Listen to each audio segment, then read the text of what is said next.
I don't have any godfather in this industry, त्यामुळे काहीच माहिती नव्हतं. ओव्हर कॉन्फिडन्स नाही, पण एक आत्मविश्वास होता की अरे आपण इथे कामासाठी आलो आहोत. इतक्यांदा माझ्या बारीक असण्यावरून मी रिजेक्ट झाले.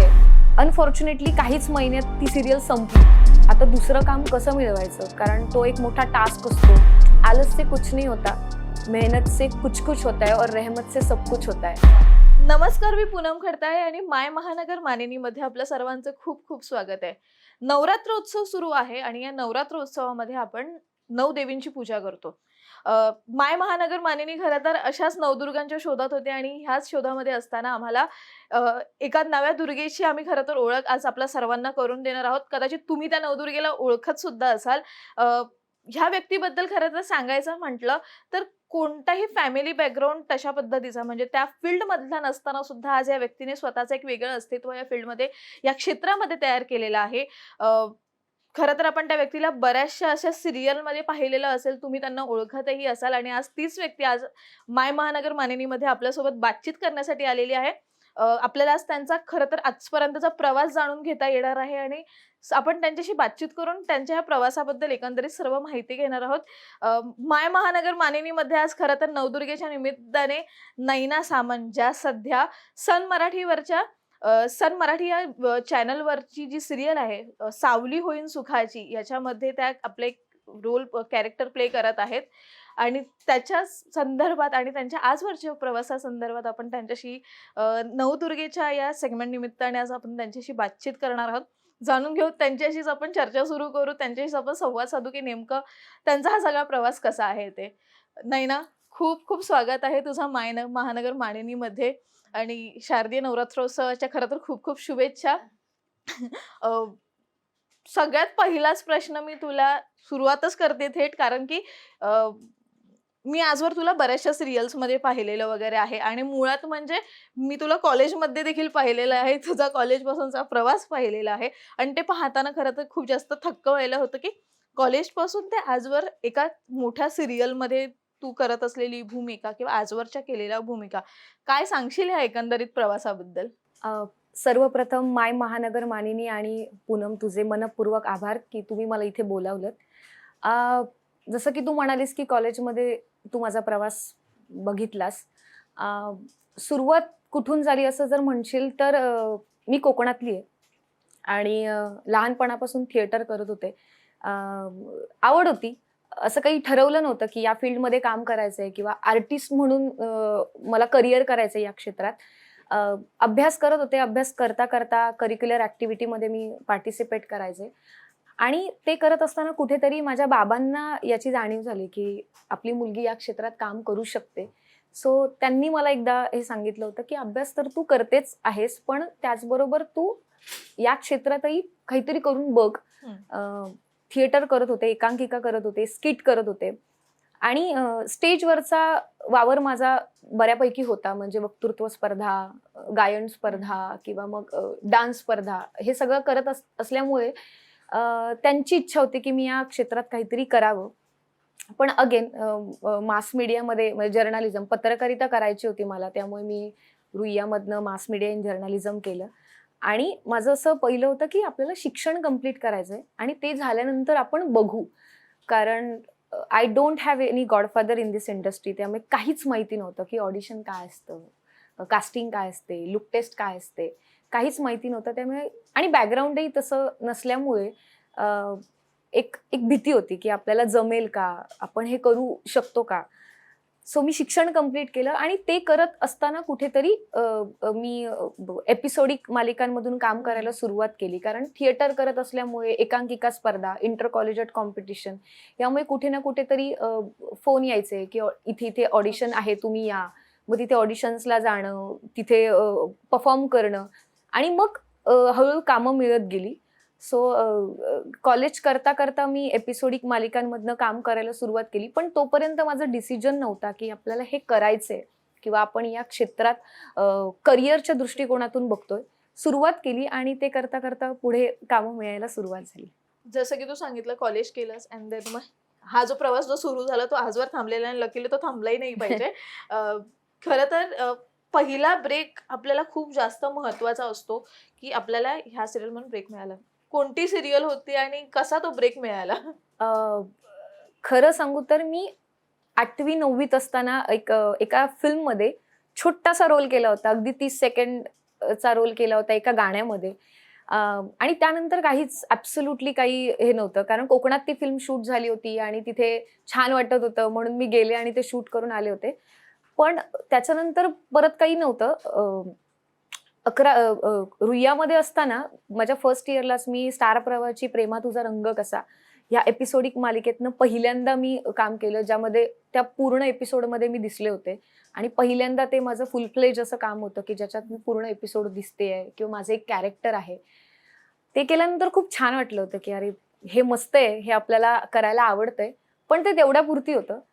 आणि तसा जर कंटिन्युटी कॅरेक्टर म्हणशील तर माझा पहिला मोठा ब्रेक असेल तर ती सोनी मराठीवरची सिरियल होती अजूनही बरसात आहे. ज्याच्यामध्ये सगळ्यांनाच माहिती आहे खूप मोठी स्टारकास्ट होती. अगदीच. म्हणजे मुक्ता बर्वे, उमेश कामत, बाप्पा जोशी म्हणजे विद्याधर जोशी, राजन भिसे आणि बरीच मोठी. स्टारकास्ट हो. होती. एक 25 वगैरे मंडळी त्याच्यात हम्म. मोठी स्टारकास्ट काम करत होती आणि त्याच्यात मी एक छोटीशी 20-21 वर्षाची मुलगी काम करते असं होतं. पण तो कमालीचा एक्सपिरियन्स होता माझा. कारण एवढ्या मोठ्या लोकांसोबत जेव्हा तुम्ही काम करता, त्यांच्याबरोबर सीन परफॉर्म करता, तेव्हा एक भीती असते. पहिल्यांदा कॅमेरासमोर जाणं आणि तुमचे डायलॉग बोलणं, पाठांतर असलं पाहिजे, आपल्याला काम जमलं पाहिजे. त्यात तुम्ही ज्यांना फक्त स्क्रीनवर बघत आलात किंवा तुम्ही ज्यांना टीव्ही आणि फिल्ममध्ये बघत आलात, ते आज तुमच्या समोर येत आहेत आणि परफॉर्म करतायत. अगदीच. ती शिस्त, ते डिसिप्लिन आणि एकंदरीतच तो जो वावर असतो ना तिकडे, तो कुठेतरी भीतीदायक होता. पण ते त्या क्षणी ते सगळं हँडल करणं आणि माझ्यासाठी ते नवीन होतं नवीन. खरं तर. पण म्हणशील तर तो तसा एक फुल फ्लेज आणि मोठं कंटिन्युटी कॅरेक्टर म्हणशील तर तो तसा पहिला ब्रेक होता. अजूनही बरसात आहे. अजूनही बरसात आहे. त्याच्यानंतर मग थेट अगदीच सन मराठी हे चॅनल सर्वांसाठी नवीन, म्हणजे ते हो. तमिळ आहे, साऊथ इंडस्ट्रीमधलं ते एक मोठं नावाजलेलं हो. बॅनर आहे तो वगैरे. आणि देन मग त्याच्यानंतर कन्यादान ही सिरियल. पण ह्याच्यामध्ये पण एक स्ट्रगल स्टोरी असणार. ती स्ट्रगल स्टोरी नेमकी काय? अजूनही बरसात हे या सिरियलमध्ये जेव्हा मला काम मिळालं तो लॉकडाऊनचा पिरियड होता. म्हणजे असं झालं होतं की कॉलेज पासआउट झाल्यानंतर लगेचच मला एका कंपनीमध्ये चांगली जॉबची ऑफर आली होती. आणि माझ्या फॅमिलीचं स्पेशली माझ्या आईचं म्हणणं होतं की नको तू जॉब करूस, तू या फील्डमध्ये काम कर. पण माझं सुद्धा नाही, मला 9 to 5 जॉब करून बघायचं आहे. कारण जर इथे नाही झालं तर मग ते रिजेक्शन नको की आपण हे करूया वगैरे. तर म्हणून मी तो जॉब करत होते आणि ते करता करताच लॉकडाऊन लागलं. आणि लकीली डिसेंबरच्या दरम्यान मला ही सिरियल मिळाली अजूनही बरसात आहे. आणि अनफॉर्च्युनेटली काहीच महिन्यात ती सिरियल संपली. तर मला असं झालं की बापरे आत्ता काय, ही सिरियल संपली आहे पण आता दुसरं काम कसं मिळवायचं. कारण तो एक मोठा टास्क असतो. तो जो एक पहिल्या काम मिळाल्यानंतरचं दुसरं काम आपण जे मिळवतो ना, तो जो एक मधला पिरियड असतो ना, तो एका ऍक्टरसाठी, एका आर्टिस्टसाठी भयंकर कठीण काळ असतो. कारण तुमच्या डोक्यात खूप सातत्याने विचार येत असतात की अरे हे काम मिळवलंय पण आता दुसरं काम कसं मिळवायचं, कुठे ऑडिशन्सला जायचं आणि हे सगळ्यासाठी. पण जसं की मी म्हणाले, कुठलाच वेळ किंवा कुठलीच गोष्ट मी स्ट्रगल ॲज सच घेत नाही. I don't call it as a struggle. कारण मला तो खूप निगेटिव्ह शब्द वाटतो. मी त्याला प्रवास म्हणते. सो माझ्या पहिल्या सिरियल मिळाल्यानंतर जेव्हा दुसरी सिरियल मिळवण्याचा जो मधला प्रवास होता ना, त्यात मी स्वतःवर खूप काम केलं. मी माझं वाचन वाढवलं. कारण जेव्हा मी पहिल्याच सिरियलमध्ये इतक्या मोठ्या मोठ्या लोकांसोबत काम करत होते ना, तेव्हा मला बऱ्याच गोष्टी नव्याने जाणवल्या की आपलं पाठांतर किती चोख असलं पाहिजे, आपले उच्चार, आपलं प्रोनाउन्सिएशन, आपलं डिक्शन किती प्रॉपर असलं पाहिजे, आपण वेळ किती पाळली पाहिजे, आपण स्वतःवर किती वेगवेगळ्या पद्धतीने काम करू शकतो. सो तो जो मधला पिरियड होता ना, तर माझ्याकडे कामच नाहीये, आता मी काय करू, मला मिळेलच की नाही, ह्या सगळ्या प्रश्नांकडे मी लक्ष नाही दिला. मी या गोष्टीकडे लक्ष दिला की अरे मला पुढचं काम मिळवायचंय ना, तर मी स्वतःला प्रिपेअर कशी करेन, मी किती चांगल्या पद्धतीने आणखी काम करेन जेणेकरून माझं पहिलं काम आणि माझं दुसरं काम याच्यामध्ये फरक दिसेल. सो पण जसं की मी म्हणाले, लकीली काहीच दिवसात मला माझी दुसरी सिरियल मिळाली होती, कन्यादान, जी सन मराठीवरती होती. आणि त्याच्यामध्ये कम्प्लीट अपोजिट माझा रोल होता. जसं की मी अजूनही बरसातेमध्ये भूमिकेत वगैरे. मी खूप रावडी भूमिकेत होते, ज्याच्यामध्ये मी माझ्या बाबांना मारायला वगैरे गेले होते. सो कम्प्लीट अपोजिट असा रोल होता. त्याच्यामध्ये माझी बोलण्याची भाषा थोडीशी वेगळी होती, माझ्या आवाजाची जरब थोडीशी वेगळी होती, म्हणजे सगळ्याच पद्धतीने ते वेगळं होतं. आणि ते करताना खूप मजा आली, इंटरेस्टिंग वाटलं आणि ते करताना थोडं डिफिकल्टही होतं माझ्यासाठी, पण प्रिपरेशनला माझ्याकडे थोडा वेळ असल्यामुळे ते मी जमवून नेलं. आमचं असंच मगाशी बोलताना झालं की ही सिरियल जी कन्यादान, कारण की कन्यादाननी सन मराठीवरती खूप मोठा आय थिंक TRP घेतलेला होता. नंबर 1 ची सिरियल ती त्यावेळेस सुरू होती. ह्याच्यामध्ये आय थिंक तुझा छोटासा रोल होता, पण मग तो रोल नंतर वाढला कसा? एका वर्षामध्ये तो पॅच गेला कसा? जेव्हा मला फोन आला होता कन्यादानसाठी, तर त्याच्या आधी एका सिरियलसाठी ऑलमोस्ट माझं डन झालं होतं, पण समाऊ काही कारणामुळे ते नाही वर्कआउट होत होतं. सो त्या सिरियलचे जे डिरेक्टर होते, त्यांचीच कन्यादान ही सिरियल होती. सर ते मला म्हणाले की नाही इथे होत नाहीये, पण इथे तुझं होतंय, सो इथे ऑडिशन दे. मी तिथे ऑडिशन दिलं आणि लगेच त्याच दिवशी मला कॉल आला की तू फायनल झाली आहेस या रोलसाठी. तृप्ती नावाचं कॅरेक्टर मी कन्यादानमध्ये करत होते आणि मला साधारण सांगण्यात आलं होतं की 1-2-3 महिन्याचं कॅरेक्टर आहे तुझं म्हणून. सो आय वॉज लाईक की ठीक आहे, हरकत नाही, मी तेवढं एक रोल वेगळा आहे तर ती मी करते, पुढचं पुढे बघू. So me go with the flow जाणारी मुलगी असल्यामुळे मी त्या झोनमध्ये होते की आपल्याला 2-3 महिने करायचंय. आणि जेव्हा मी ते करायला सुरुवात केली तेव्हा मला असं वाटलं होतं की आत्ता संपेल, 2 महिने झाले, 3 महिने झाले, आत्ता संपेल. पण जवळजवळ एक 11-12 महिने, म्हणजे साधारण वर्षभर तो ट्रॅक माझा चालला गेला. कारण जेव्हा आम्ही इन झालो होतो त्या सिरियलमध्ये, बरीच फॅमिली, एक साधारण 3-4 फॅमिली इन झाल्या होत्या त्या सिरियलमध्ये आणि 11 महिन्यानंतर मी एकटीच होते. सो कॅरेक्टर लोकांना आवडत होतं, माझे सीन बऱ्यापैकी लोकांना आवडत होते आणि म्हणशील तर स्टोरी पण तशी कुठे ना कुठेतरी वळत होती. स्टोरीचा ग्राफ त्या पद्धतीने बदलला जात होता, त्यामुळे ते कॅरेक्टर एक्सटेंड होत गेलं. आणि कन्यादान जसं की तू म्हणालीस की ऑलरेडी लोकप्रिय मालिका असल्यामुळे कुठे ना कुठेतरी मला सुद्धा त्याच्यातनं काम करताना इतकी मजा येत होती. 4 लोक ओळखायला लागले होते की अरे तुम्ही त्या कन्यादानमध्ये काम करता, त्या तृप्ती वगैरे. सो मी म्हटलं तसं की मेहनत करणं आपल्यावर आहे, ते पुढे कसं जाईल आणि काय जाईल हे आपल्याला माहित नसतं, नशिबाची गोष्ट असते ती. पण येस, मी मेहनत केली आणि तो एक्सटेंड झाला आणि तो 11 महिन्यापर्यंत चालला गेला. म्हणजे एकंदरीत छोटीशी असणारी गोष्ट नंतर खूप मोठी मोठी होत जाते, असा अनुभव तुझा राहिला. तू जसं मगाशी म्हणालीस की सर्वात पहिला ब्रेक तुला खऱ्या अर्थाने पाहायला गेला तर अजूनही बरसातमध्ये मिळाला. त्याच्यामध्ये खूप मोठे दिग्गज कलाकार आधीच आणि त्यातही तू नवखी. सो तो एक्सपिरियन्स आयदर मग ते एक म्हणजे नेमकं त्यावेळेस तू काय फील केलंस की इतक्या मोठ्या कलाकारांसोबत काम करण्याचा तेव्हाचा तो एक्सपिरियन्स कसा होता तुझा? भीती वाटली? हो, definitely it was very difficult for me. कारण एकतर जेव्हा मी सिरियलमध्ये इन झाले होते तेव्हा खरं तर मला ते सिरियल बद्दल आधी काही माहित नव्हतं. मी जेव्हा सिरियलमध्ये इन झाले तेव्हा मला असं सांगण्यात आलं की तुला माहितीये का तू कोणत्या व्यक्तीबरोबर सीन करणार आहेस? तर मी म्हटलं नाही. तर म्हणे की तुझे सगळे सीन हे मुक्ता बर्वे, उमेश कामत, विद्याधर जोशी, राजन भिसे ही नावं सांगितल्यानंतर साधारणतः मला चक्कर यायची बाकी होती. कारण माझं असं झालं की बापरे, यांच्यासमोर मी काय बोलणार? कारण ऑलरेडी कसं असतं ना, स्टार स्ट्रक म्हणतो जसं आपण, की ह्या लोकांना फक्त मोठ्या 75 mm पडद्यावर जेव्हा तुम्ही बघता आणि प्रत्यक्षात जेव्हा ते समोर येतात तर भीती असते कुठेतरी. एकतर मोठं प्रोडक्शन हाऊस होता, आयरिस प्रोडक्शन ज्याचं नाव आहे, त्यात केदार वैद्य सारखे मोठे दिग्गज डिरेक्टर होते आणि ही अगेन सगळी मंडळी. तर भीती डेफिनेटली होती. पण ना पहिल्याच दिवशी जशी मी सेटवर गेले ना, सगळ्यांनी इतकं छान वातावरण ठेवलं होतं. इस्पेशली जसं की मी म्हणाले, पहिलाच सीन माझा इंट्रोडक्शनचा होता ज्याच्यामध्ये मुक्ता बर्वे आणि उमेश कामत होते आणि त्यांनी इतकं छान इझी करून ठेवलं होतं माझ्यासाठी की त्यांनी स्वतःहून तुझं नाव काय, याआधी काय केलंयस वगैरे वगैरे. तर त्यामुळे ना पहिल्याच दिवशी ती भीती निघून गेली कुठेतरी. आणि जेव्हा तुम्ही एवढ्या मोठ्या आर्टिस्टला इतकं छान पद्धतीने वावरताना बघता तेव्हा ना कुठेतरी असं वाटतं की अरे आपण करू शकतो, यांच्यासोबत कॉन्फिडेंटली काम करू शकतो. सो पहिल्याच दिवशी तो आत्मविश्वास आला आणि त्याच्यानंतर कधीच असं झालं नाही की भीती वाटते किंवा काय होते. आणि मुळात काय होतं ना की मी लहान असल्यामुळे ना कधी काही चुकलं किंवा कधी एखादं काही मिस असेल किंवा हे इथे ऍडिशन घे, इथे इम्प्रोवाइज कर, असं काही असेल ना तर ते बिनधास्त सांगायचे की नाही ना, मला असं वाटतं तू इथे हे केलं पाहिजेस किंवा ह्या सगळ्या गोष्टी. आणि मजा मस्ती व्हायची सेटवर. खूप वेळा उमेश दादाने माझ्याबरोबर प्रँकही केलेत, हे सगळं व्हायचं. त्यामुळे भीती कधीच नाही वाटली खरं तर. आणि मी म्हटलं तसं की स्वतःवर एक ओव्हर कॉन्फिडन्स नाही, पण एक आत्मविश्वास होता की अरे आपण इथे कामासाठी आलो आहोत, तर आपल्याला खूप कॉन्फिडेंटली हे काम केलं पाहिजे. आपण आपलं पाठांतर चोख ठेवलं पाहिजे.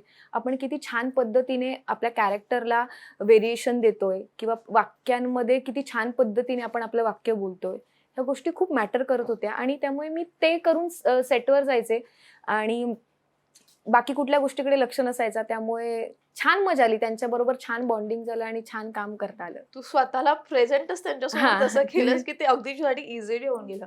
अ, सध्या तू सावली होईन सुखाची मध्ये काम करतेस. त्याच्या आधी पण बाळूमामाचा एक वेगळा किस्सा आहे. मला किस्सा ह्यासाठी माहितीये कारण की मगाशी बोलताना तिने बरचसं काही काही सांगितलेलं होतं. बाळूमामाच्या याच्यामध्ये पण अगदी तुझं सेम झालं जसं तुझं कन्यादानच्या बाबतीत घडलेलं होतं. पण हे सर्व काही सुरू असताना एकदा आपल्यासमोर वेगवेगळ्या गोष्टी येत असताना रिजेक्शन तो पण एक प्रकार असतोच. त्या बाबतीत काय सांगशील की तुला कितींदा रिजेक्शनला तू सामोरी गेली आहे आणि ते एक्झॅक्टली तू कसं सगळं हँडल केलंस? रिजेक्शन डेफिनेटली येतात आणि मला असं वाटतं प्रत्येकाच्या बाबतीत रिजेक्शन आहेत. असा कुठला आर्टिस्ट नसेल की ज्याला जो रिजेक्ट झाला नाहीये. सो माझ्या बाबतीतही खूप वेळा रिजेक्शन झाले आहेत, नाही असं नाही. पण मी म्हटलं तसं की मी ते खूप पॉझिटिव्हली घेते, नेहमीच घेत आले. म्हणजे फक्त याच फील्डमध्ये नाही, मी आतापर्यंत जे जे काही काम करत आले इन जनरल लाईफमध्ये, माझ्या पर्सनल लाईफमध्ये सुद्धा मी कधीच कुठली गोष्ट निगेटिव्ह पद्धतीने घेत नाही. मला असं वाटतं की तुम्ही जर त्या गोष्टीसाठी केपेबल आहात ना, तर तुम्हाला ते मिळून जातं. सो मी ज्या वेळी रिजेक्ट झाले तेव्हा मला असंच वाटलं की मी कुठेतरी कमी पडते किंवा मी आत्ता या गोष्टीला केपेबल नाहीये किंवा आत्ता या गोष्टीसाठी मी तयार नाहीये. हे कॅरेक्टर साकारण्यासाठी मी कदाचित तेवढी केपेबल नाहीये आणि म्हणून मी रिजेक्ट झाले. सो बऱ्याचदा रिजेक्शन झालेत. म्हणजे असंही झालंय, मोस्ट ऑफ द टाइम असं झालंय की मी ऑडिशनला गेले, मी लुकटेस पर्यंत पोहोचत होते आणि असं वाटत होतं की आत्ता हा रोल माझाच आहे आणि आत्ता हे मला मिळणार आहे. आणि त्या क्षणी असं व्हायचं की मॅडम तुमचं ऑडिशन खूप छान होतं, पण ना तुम्ही जरा बारीक आहात. आणि म्हणजे इतक्यांदा माझ्या बारीक असण्यावरून मी रिजेक्ट झाले की एका पॉइंटला मला असं वाटलं होतं की नाही बास, आता नाही आपण हे. पण लगेच दुसऱ्या पॉइंटला कुठे ना कुठेतरी होतं की ठीक आहे, पण मी बारीक जरी असले ना तरी मी इतरांपेक्षा वेगळी आहे. तर आपल्याकडे तो जो रिजेक्शनचा जो पिरियड असतो ना, त्यामध्ये मी जसं की मगाशी म्हणाले, खूप तुम्ही स्वतःवर करू शकता, मेहनत करू शकता. कारण तुम्ही कसे दिसता यापेक्षा तुम्ही काय करता ना, प्रेक्षकांसाठी ते महत्वाचं असतं.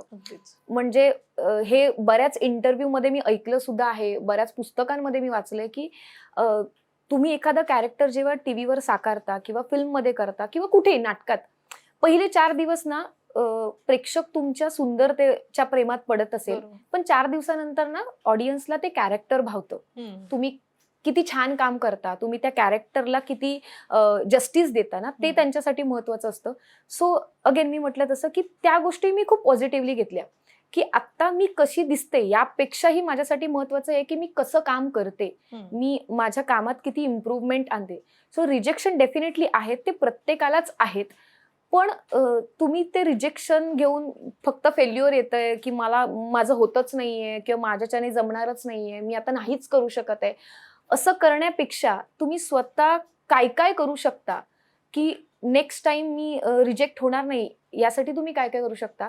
आणखी मी एक गोष्ट इथे सांगेन की जेव्हा जेव्हा मी रिजेक्ट झाले ना, मी अगदी समोरच्या व्यक्तीला विचारते की बाबा मी का रिजेक्ट झाले, माझं ऑडिशन चांगलं नव्हतं का, किंवा मी कॅरेक्टर छान पद्धतीने नाही केलं का, माझा टोन तसा नव्हता का, मला सांगा, म्हणजे नेक्स्ट टाइम मी पुन्हा ती चूक नाही करणार. सो आपल्याला कळतं की यावेळी आपण कधी कधी छान करतो पण आपण कॉन्फिडंट नसतो. त्यामुळे आणि कॅमेरा ना सगळंच टिपतो, कॅमेरामध्ये छोट्यात छोटी गोष्ट कळून येते. सो त्या प्रत्येक छोट्या गोष्टीवर जेव्हा तुम्ही काम करता ना, तर ते खूप महत्वाचं असतं. सो त्यामुळे मी रिजेक्शन नेहमी पॉझिटिव्ह पद्धतीनेच घेते. आणि आत्ता मी recently I have seen a video on Instagram, ज्यामुळे मला ना कधी असं निगेटिव्ह वाटलं की मी लगेच प्रेरित होते. ते म्हणजे ते एक वाक्य असं होतं की आलस से कुछ नहीं होता, मेहनत से कुछ कुछ होता है और रहमत से सब कुछ होता है. सो मी ह्या गोष्टीवर खूप बिलीव्ह करते आणि मेहनत करणं आपल्या हातात आहे, बाकी सगळं आपल्या नशिबात जे असेल ते आपल्याला मिळतच. अगदीच म्हणजे मी खरं तर ह्याच पॉइंटवरती कंटिन्यू करेल ह्यासाठी, कारण की ना बऱ्याचदा आपण बघतो की कोणत्याही कामामध्ये आपल्याला रिजेक्शन मिळालं की आपण खूप जास्त निगेटिव्ह होतो आणि आपण असं असतं की सोडून देऊयात, ही गोष्ट सोडून देऊया. नाहीतर मग आपल्या डोक्यात बरेचसे नकारात्मक विचार सुरू असतात. सो कारण आता हा प्रश्न तुला ह्यासाठी विचारते कारण की बरीचशी तरुण मंडळी जी आहे, जी तुझ्या माझ्या वयाची आहे, इतर जी लहान आहेत, जे नुकतेच ह्या क्षेत्रामध्ये येण्याचा विचार करतायत, त्यांना सुद्धा कॉलेज टाइम पासूनच रिजेक्शन मिळत आले असतील किंवा येत असतील, तर अशांसाठी तू काय सांगशील?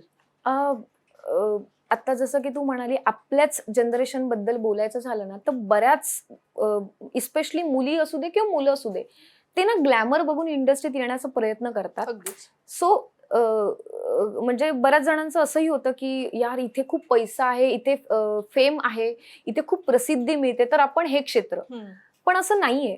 हम्म, या फील्डमध्ये काम करायचं असेल ना, तुम्हाला खूप पेशन्स लागतो, प्रचंड प्रमाणात पेशन्स लागतो. आणि जसं की तुमचं क्राफ्ट, तुमचा अभिनय, तुम्ही काय काम करता हे खूप महत्वाचं आहे. महत्वाचं आहे. सो प्रत्येक माणसाने किंवा प्रत्येक व्यक्तीने ज्याला या क्षेत्रात काम करायचं आहे ना, त्याने या गोष्टीचा विचार केला पाहिजे की मी इंडस्ट्रीत येणं सोपं आहे. अगदीच. जसं की काम मिळवणं सोपं आहे, पण ते हम्म. सक्सेस टिकवून ठेवणं ना फार कठीण कठीण होऊन आहे. जातं. की एक काम काम मिळवणं सोपं होतं, पण एका कामातून मग दुसरं काम कसं मिळवायचं ते कठीण आहे. ते टिकवून ठेवणं फार कठीण आहे. म्हणजे आजकाल जसं तू आत्ता म्हणालीस की प्रत्येकाला वाटतं यार की मी आर्टिस्ट बनावं, मी ऍक्टर बनावं. बरं. पण तुम्हाला खरोखरच ऍक्टर बनायचं आहे का? हम्म. तुम्हाला या क्षेत्रात काम करायचं आहे का? कारण ऍक्टिंग करणं म्हणजे कॅमेरासमोर जाऊन फक्त रडणं किंवा फक्त असणं असं नाही होत. नाही होत. तुम्हाला त्या विषयाचा सखोल अभ्यास करावा लागतो, तुमच्या कॅरेक्टरचा सखोल अभ्यास करावा लागतो. तुमचं वाचन किती आहे, बरोबर. तुम्ही किती वेगवेगळ्या पद्धतीने बोलता, हम्म. तुमचं जे कॅरेक्टर आहे त्याचं म्हणणं काय आहे, त्या कॅरेक्टरचा स्वभाव काय आहे, त्याची पर्सनॅलिटी काय आहे, त्या कॅरेक्टरचा इतरांशी वावर कसा आहे, हम्म. ते कॅरेक्टर प्रेक्षक त्यांच्या खऱ्या आयुष्यात रिलेट करू शकतील का, ह्या सगळ्या गोष्टींचा तुम्हाला कुठे ना कुठेतरी अभ्यास करावा लागतो.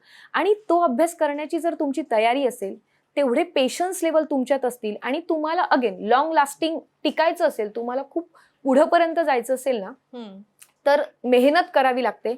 आणि ती जर मेहनत करण्याची तुमची तयारी असेल तरच तुम्ही या क्षेत्रात या.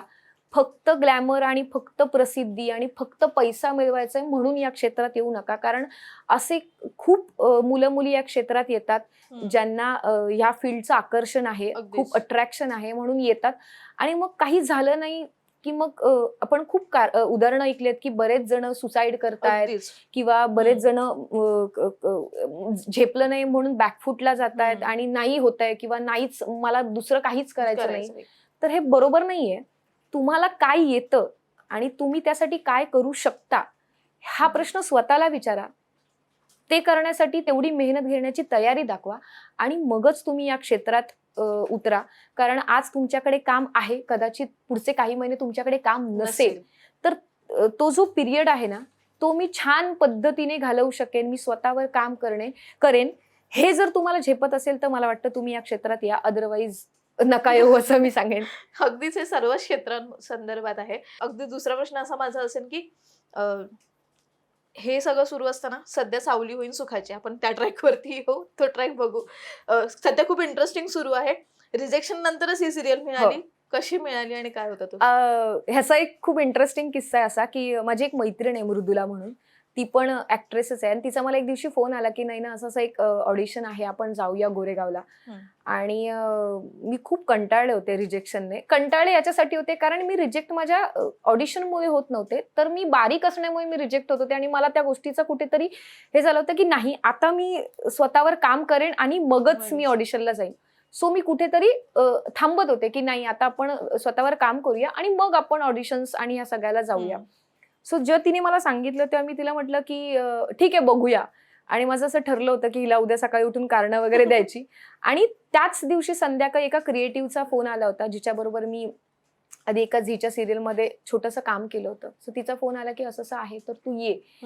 तर मग मी तिला म्हटलं होतं की नाही, ठीक आहे, बघते म्हणून मी सांगितलं होतं. आणि दुसऱ्या दिवशी जेव्हा मला सकाळी सकाळी फोन आला की काय येतेस की नाही, तर म्हटलं अरे मला बोर होतंय, नाही येते मी. तर नाही नाही, तू ये असं करून मी जबरदस्तीने, मग आई पण म्हणाली की नाही ना, तू जाऊन बघ, झालं तर झालं, नाही तर सोडून दे. आणि मी जेव्हा तिकडे ऑडिशनला गेले होते ना, तर ऑलरेडी तिकडे 400-500 मुलं मुली होते. बापरे. खूप लाईन होती आणि बरेच जण असे छान मेकअप करून, छान प्रॉपर ते उन्हात थांबून ऑडिशनचे स्क्रिप्ट पाठांतर हे सगळं सगळं करत होते. आणि मी अशी की नाहीच होणार आहे आपलं, आपण इथेही रिजेक्टच होणार आहोत, ह्या ह्याने मी गेले होते आणि स्क्रिप्ट दिली होती. तर मी वाचल्यानंतर पण माझं असं होतं 15 मिनिटात आय वॉज लाईक की नाही नाही माझं झालंय असं, कारण मला माहित होतं की मी रिजेक्ट होणार आहे. आणि मी जेव्हा ऑडिशनला गेले आणि मी तिथे ऑडिशन देत होते, सो माहित नाही का लकीली ते ऑडिशन इतकं छान झालं, म्हणजे मलाच फील झालं की ते खूप छान झालं होतं ऑडिशन. आणि आमचे प्रोड्युसर जे सिरियलचे आहेत ते स्वतः तिकडे होते ऑडिशन साठी.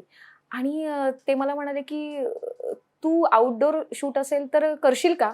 आणि माझं असं झालं की म्हणजे ते म्हणे नाही नाही मला खात्री आहे की तू ह्या सिरियलमध्ये काम करतेस वगैरे. तर मी हो म्हणाले. घरी आल्यानंतर परत पुढचे 15 दिवस काही कॉल वगैरे नव्हता. म्हटलं नाही हे गेलंच आहे आपल्या हातून. आणि 15 दिवसांनी परत मला कॉल आला की असं असं आहे, तू झालीयस सिलेक्ट वगैरे वगैरे.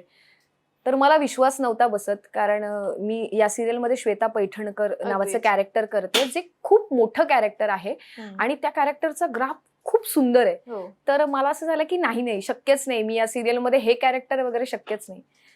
तर त्यांनी मला खूप कन्व्हिन्स केलं की हो हे तूच करतेस. आणि फायनली मला हे कॅरेक्टर मिळालं. पण ते जे सांगण्यात आलं होतं ना, जो कॉंग्रॅच्युलेशनचा तो फोन कॉल होता, ते सेटवरती पहिला दिवस होता माझ्या शूटिंगचा.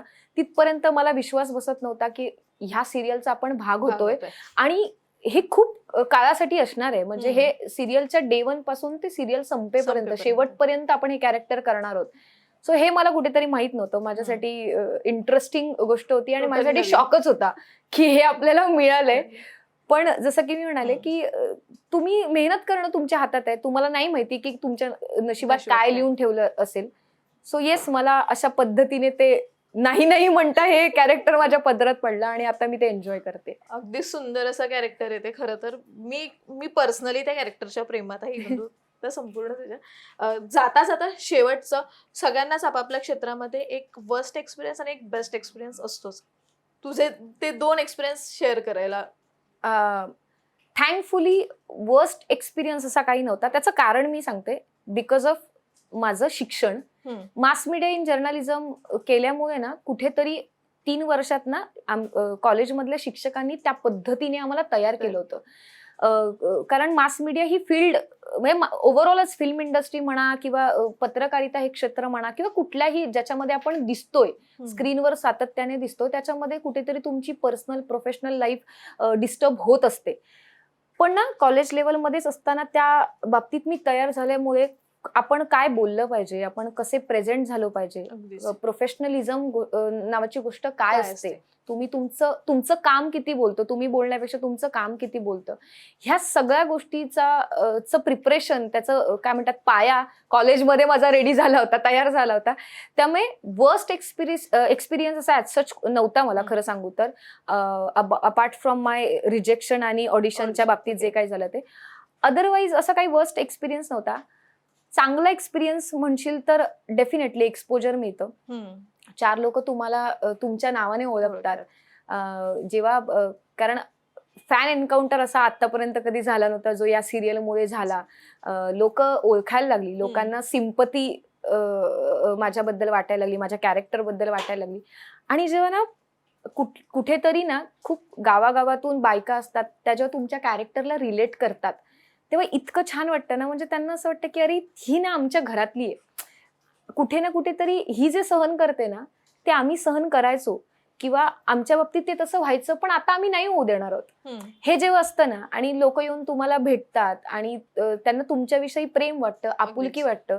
म्हणजे या संदर्भातला मी एक किस्सा असा सांगेन की रिसेंट म्हणजे आता झाले 1-2 महिने एक सीन होता ज्याच्यामध्ये माझा नवरा माझा हात पिरगळतो आणि काचेच्या बांगड्या मला लागतात आणि रक्त येतं हातातून.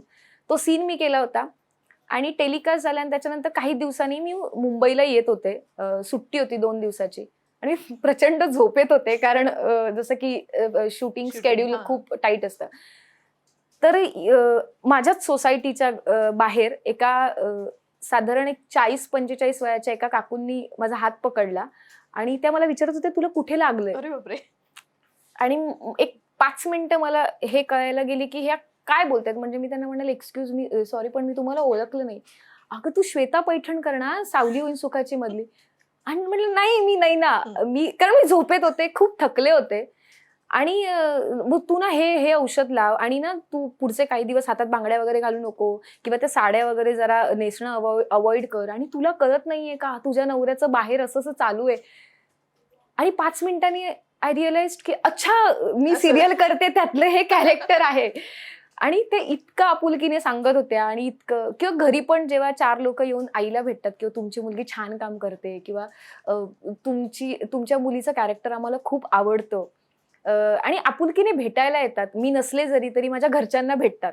आणि जेव्हा 4 गोष्टी सांगतात ना, तेव्हा माझ्या आईसाठी पण ती अभिमानास्पद गोष्ट असतेच. मला पण ते छान वाटतं की लोक आपल्याला ओळखतायत. ट्रेनमधून जर प्रवास कधी होत असेल तर तेव्हा लोक भेटतात आणि सांगतात की छान होतंय किंवा आम्हाला आवडते तुझं कॅरेक्टर. अशी सून प्रत्येकाच्या घरात हवी, वा. अशी अशी संस्कारी बायको प्रत्येकाच्या घरात हवी. सो मजा येते खरं तर हे कॅरेक्टर प्ले करताना, कारण कुठेतरी नैना म्हणून मी वेगळी आहे, श्वेता म्हणून मला जे कॅरेक्टर प्ले करायचंय तर त्यात थोडा आवाजात कमीपणा म्हणा किंवा आवाजात थोडंसं खालचा आवाज लावावा लागतो. हा, दबलेला आवाज लावावा लागतो.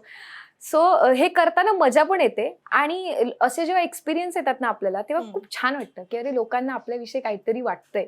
अगदीच. सो आणि एक्सपोजर तर जसं की मी म्हणाले आहेच. आहेच. 4 लोक ओळखतात, प्रसिद्धी मिळते. सो आहेच.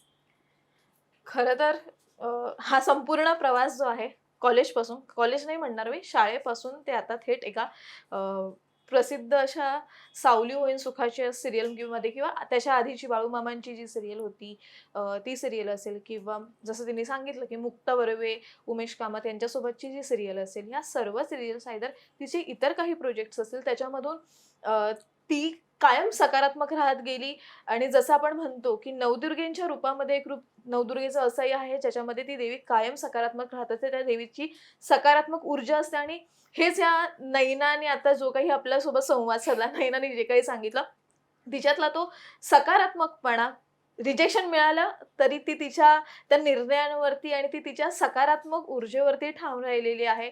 आणि हा तिचा आजचा संपूर्ण प्रवास आपण तिच्या कडूनच ऐकला की नेमका कसा सुरू झाला आणि तो कसा यापुढेही सुरू राहणार आहे. त्याच्यासाठी खरं तर नाही ना, तुला खूप खूप शुभेच्छा की तुझा हा प्रवास जो आहे तो कायम असाच राहावा, ह्याही पेक्षा अधिक प्रसिद्धी तुला मिळावी. हे सर्व आहेच. आणि आपण आता पाहिलंच की नैनाने एकंदरीतचा प्रवास कसा सुरू केला आणि तो कशा पद्धतीने तिचा सुरू आहे. किंवा आणखी असेच व्हिडिओज असतील ते पाहण्यासाठी आपण आमच्या माय महानगर मानिनी या यूट्यूब चॅनलला सबस्क्राईब करायला विसरू नका. आणि सर्वात महत्त्वाचं म्हणजे हा व्हिडिओ आवडल्यास त्याला लाईक करायला, त्याला शेअर करायला आणि मुळात पुन्हा एकदा चॅनलला सबस्क्राईब करायला विसरू नका. धन्यवाद.